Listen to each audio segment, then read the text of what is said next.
9 сарын 1-ээс эхлээд хүүхдүүдийн 10 жилийн хүүхдүүдийн утсыг хурааж авах сошиал хэрэглээг хязгаарлана гэж байна. Тэгээ үүнтэй холбоотой бас интернетээр хайж үзлээ. Тэгсэн чинь ер нь дэлхийн улс орнууд бас гайгүй хөгжилтэй улс орнууд бол бас ийм одоо чиглэлийг баримталж байгаа юм байна. За Франц гэхдээ 15-аас доош насны хүүхдүүдийн утсыг нь хурааж авч байгаа юм байна.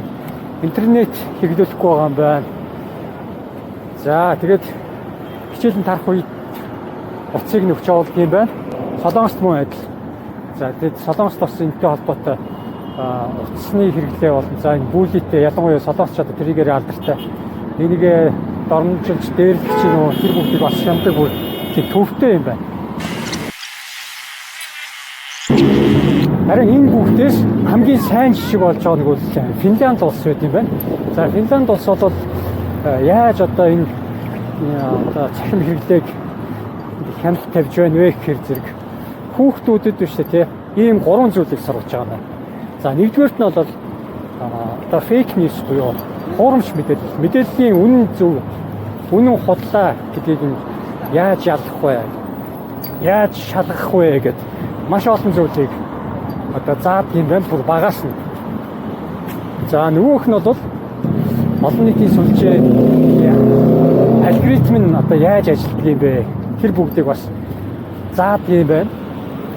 За нөгөөх нь гэвэл яавал одоо энэ цахим хэрэглээг донтохгүй вэ?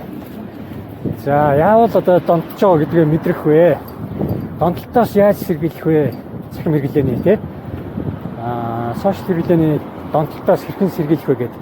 Одоо энэ 3 зүйлийг заадаг юм байна. Багаас нь заачдаг болохоор ерөөсөө тийм эрсдэл байхгүй болчихж байгаа.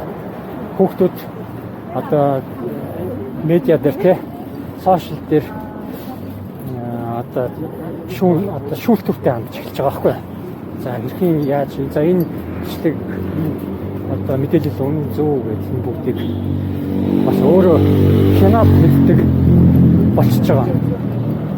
За тэгэхээр энэ бол маш том даваа тал. Яагаад ингэж зөвхөн утас центрийг нь хурааж авахгүй байна вэ? Бүх юмыг нь хаахгүй байна вэ гэхээр зэрэг энэ одоо ирээдүй бол мэдээж дижитал ертөнцийг одоо бий болгоод байна шүү дээ.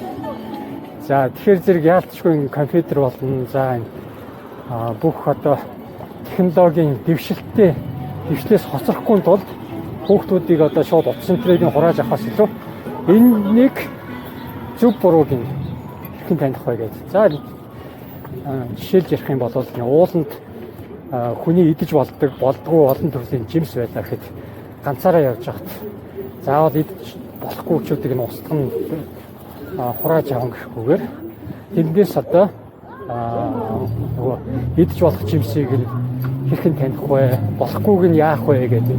Энийг мэдээд авчихад бол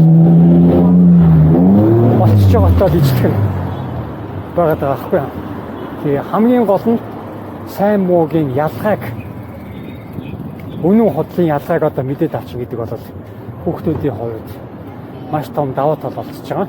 9 сарын 1-ний хүртэл зайч байна. Энэ хооронд бас цахим хэрэглээн дээр яаж цензур тавих уу тэр бүгдийг бас хянах болов уу гэж бодож